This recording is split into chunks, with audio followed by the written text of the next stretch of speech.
Have you ever felt invisible in a season? Almost like everything that you're trying goes unseen, or everything that you thought used to work no longer works. Feels like everything is broken and the world's against you. I don't think that's a coincidence. And I don't think that if you're watching this just because it's a random video that got shared with you through the YouTube algorithm. There are seasons that we go through in life that are going to have us fully dependent on what God wants to do in us and through us. And one of the most common ways that God is going to get someone's attention, and you see this all throughout the Bible, is when he makes you fully dependent on what he wants to do through his will and his plan according to his word. And he does this by getting your attention and cutting off any supply or any type of feedback loop that you would have given yourself that would have made you think, oh, I did this because it was me, or I got here because of my own strength, or I was able to accomplish this thing right over here because of my master plan.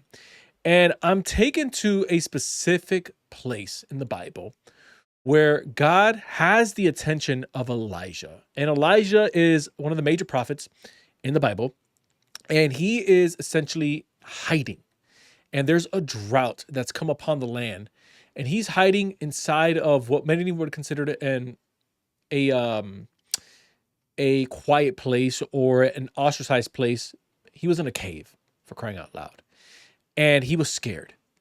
And one of the things that God did with him in that season is that he sent ravens. He says, I ordered ravens to come bring you bread and meat. So he was giving him his supply to keep him going. The interesting thing, though, about ravens is that they're used a couple of different ways, or we see them a couple different times in the Bible, where we saw Noah, where he would send out the ravens to go send, like, see, okay, is there any land out there that we can step on after the drought? But then we also see it in parts of the Old Testament where it's used to describe something that's unclean.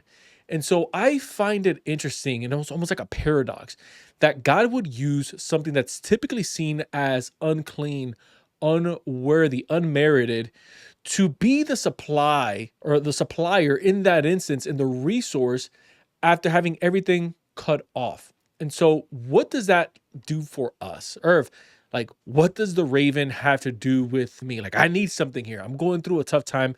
I'm going through it. Let's bring it home. I think that there's going to be seasons where God is going to use people, places, and things that you wouldn't have otherwise come in contact with had you not been in the position that you're maybe in right now, or that you're coming out of. And the reason why I believe God does this, and I don't believe that this is a coincidence by any means. I've gone through the season. There's parts of my life where I'm going through it right now, where God is supplying certain things that I would consider resources or types of resources or supplies that I probably would have never turned to had I not been in the situation that I've been in, like, in the past. And I think that's the same thing with you, where sometimes we'll look at something and we'll say, I'm above that. Or we'll look this way and we'll say, I'm good. I think God is going to use something else. But that very thing that we look at, that we don't want to maybe utilize, that we say, oh, God wouldn't use this. This isn't big enough. Or God wouldn't use my story. Who am I? I'm insignificant to go out and speak to someone else. Or God wouldn't use this business. It's not big enough to maybe be a pillar in the community. I think that God uses uncommon resources and uncommon supply chains to ultimately point back the glory to him and show us, hey, I'm in control, regardless of what you think about your situation, regardless about how you think you're going to turn out, regardless of how much fear, anxiety, or panic you may be having just from trying to wake up the next day. I'm in control. And as long as you can withstand the storm, knowing who's in control, and choose faith over fear, it's going to serve you far better, especially when you're in seasons of drought. While everyone is wondering, how is their business still as strong as it is? when everyone is wondering how are their kids so good and we don't live in the best area, like the influences.